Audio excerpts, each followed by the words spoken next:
안녕하세요, 조이쌤의 공부톡톡입니다. 조이쌤의 공부 톡톡. 요즘 이제 상담 주간이라 학부모님들과 상담을 하는데 어떤 학부모님께서 이 동네에서 제일 좋은 학원이라고 보내봤는데 아이가 레벨업도 안 되고 영어도 잘하는 것 같지 않아서요, 퇴원하려고요, 이렇게 말씀하시더라고요. 어머님들이 제일 걱정하는 게 뭐죠? 그저 돈은 많이 냈는데 학원 가방만 들고 왔다 갔다만 하는 것 같다. 네, 그래서 오늘의 조이쌤의 공부톡톡, 이렇게 하면 학원비만 날린다 탑3 지금 시작합니다. 조이쌤의 공부 톡톡. 이건 뭐 전적으로 저의 이제 10년 넘는 학원 경력에 기반한 저 개인의 의견임을 밝혀드리고요. 첫 번째 탑3, 첫 번째는 숙제를 안 하는 학생입니다. 숙제를 안 하면 학원비 날리는 거죠. 학원은 숙제만 잘해도 점수가 쭉쭉 올라갑니다. 우리가 이제 학원 선생님들이 바보가 아니잖아요. 이거 컨텐츠 만드는 거, 컨텐츠 비싸요. 컨텐츠 만드는 부서도 따로 있고, 학원 선생님이나 학원의 입장에서도 학생이 잘하면 저희가 좋은 겁니다. 학생이 잘해야 또 등록을 하고 또 돈을 내는 거죠. 솔직히 말씀드리면 아이들이 잘하도록, 공부를 더 잘하도록 프로그램도 짜고 컨텐츠도 만들고 교재도 만들고 숙제도 내주는 겁니다. 그런데 숙제를 안 한다? 그냥 앉아서 수업 듣고 놀다 가는 거죠. 수업은 안 힘들거든요. 선생님들 얼마나 수업을 잘하는데 재밌죠. 엄마는 굉장히 억울합니다. 근데 어머님들이 억울하면 안 됩니다. 어머님이 숙제를 안 하는 거를 몰랐다? 그럴 리가 없어요. 숙제를 안 하는 거를 학원에서 계속 말을 안 해줬다 라면은 좀 억울하실 수도 있는데, 보통의 경우는 학원에서 숙제를 안 한다고 다 말해주거든요. 어머님, 아이가 숙제를 잘 안 해와요. 문자로 막 단어 50개 만점에 12점입니다. 이런 거 보내준단 말이에요. 그게 없더라도, 만약에 이런 학원이 없었어요. 그럼 관리를 잘 안 하는 학원이에요. 솔직히 말씀드리면.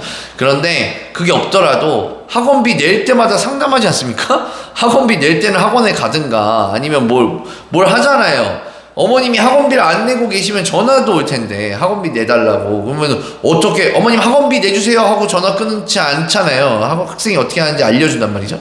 그래서 못하면, 아이가 잘 숙제를 안 하고 있거나 못하면 어머님이 숙제 잘하고 있는지 계속 물어보셔야 되고, 그리고 못하면 관심도 갖고 좀 아이한테 하라고 말하고 해야 됩니다. 이거 되게 중요해요. 어머님, 첫 번째 한두 번 숙제 안 하다 보면 나중에 10주 동안 아이가 숙제를 한 번도 한 적이 없어요. 근데 엄마가 갑자기 그때 알아냈어. 갑자기 숙제하라고 그래. 야, 그럼 엄마도 이제 감정이 들어가죠.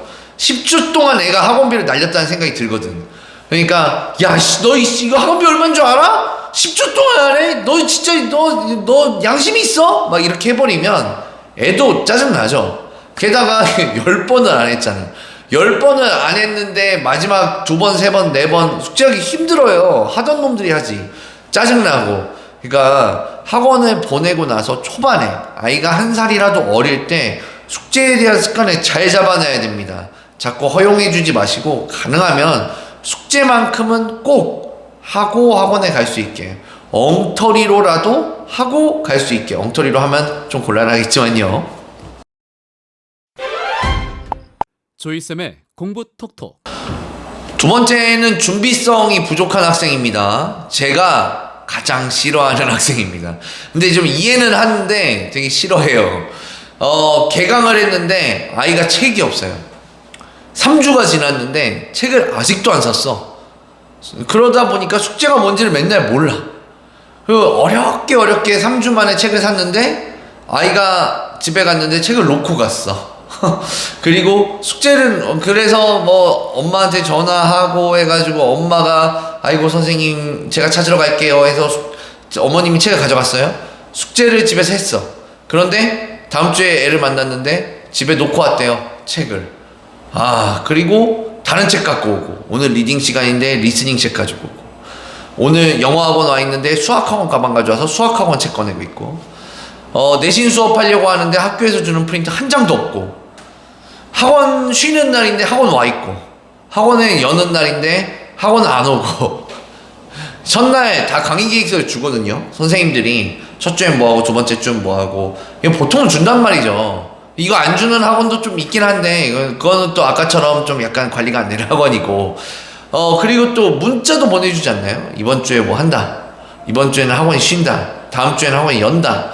다 미리 알게 된단 말이에요. 그리고 심한 경우 저희 학원도 그런데 숙제를 다 문자로 보내준단 말이에요. 결과랑 숙제 이번 주가 뭐다. 그런데 그런 거 다 그냥 개나 줘버려! 다 안 하고 이렇게 약간 애들이 멍하게 와 있어요. 이런 친구들이 아무래도 레벨업 하거나 실력 늘기는 어렵겠죠. 근데 이것도 마찬가지입니다. 어머님이 적극적으로 개입해야 돼요. 실라버스 맨날 확인하고 숙제했냐고 물어보고 그래야지. 이게 가만히 냅뒀는데 갑자기 잘하거나 그러지 않습니다. 조이쌤의 공부 톡톡. 마지막 대망의 탑1은 자주 결석하는 학생입니다. 사실 이게 제일 무서운 거예요. 계속 결석하면 일단 숙제가 뭔지를 몰라요.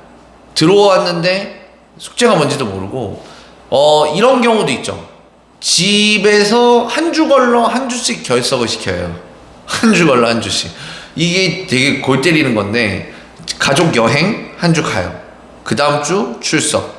그 다음 주는 애가 아팠대. 그 다음 주 또 출석. 그 다음 주 외할머니네 갔어. 그 다음 주 출석. 이렇게 하면은 놀랍게도 책이 전혀 풀려있지 않는 매직을 볼 수 있습니다. 이게 왜 그러냐면 한 주 출석한 다음에 그 다음 주에는 가족 여행 갔으니까 엄마가 숙제했니? 그럼 내일 여행 가는데 왜 숙제 엄마? 이렇게 얘기할 거 아니에요. 그리고 여행 갔다 와서 그 다음 주에 출석을 해야 되는데 숙제했니? 하면 엄마 지난주에 여행 갔다 왔는데 내 숙제가 뭔지 어떻게 알아? 이렇게 해버린단 말이죠. 그리고 그 다음 주에 또 출석한 다음에 그 다음 주에 할머니네 집 가고 이러면은 정말 하나도 안 하는 거예요.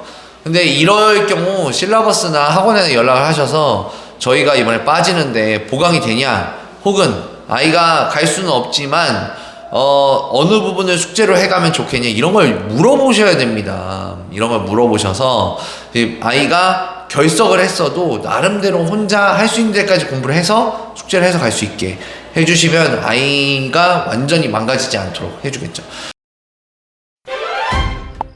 조이쌤의 공부 톡톡.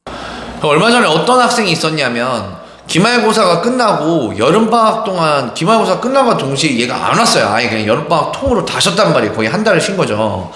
그래 놓고 돌아왔는데 그 기존에 하던 책을 다 들고 온 거예요. 당연히 책이 바뀌었죠. 몇 주가 지났는데. 그리고 기말고사 끝나면 원래 책이 바뀌는 거였어요. 실라버스에서도. 근데 어머님이 오셔가지고 화를 내시는 거예요. 왜 갑자기 책을 바꾸냐. 아니, 갑자기는 말이죠. 4주 만에 갑자기 돌아오신 게 갑자기예요. 그래서 이런 경우가 제일 무서운 겁니다. 결석하는 거. 사실은 학원에 다니시면서 숙제만 제대로 된다면 대부분의 경우 강사가 수업 못하진 않아요. 제가 아무리 봐도 진짜 못 들어주겠다 할 정도의 강사는 진짜 없거든요. 그러니까 컨텐츠만 잘 돌려주고 숙제만 잘 돼도 대부분의 점수는 올라가게 돼 있습니다. 근데 그 숙제를 방해하는 여러 가지 요인에 대해서 어머님들과 또는 학생들과 이야기하는 시간 됐으면 좋겠고요. 오늘 조이쌤의 공부톡톡은 여기까지입니다. 지금까지 조이쌤 공부톡톡이었습니다. 좋아요와 구독. 땡큐 땡큐.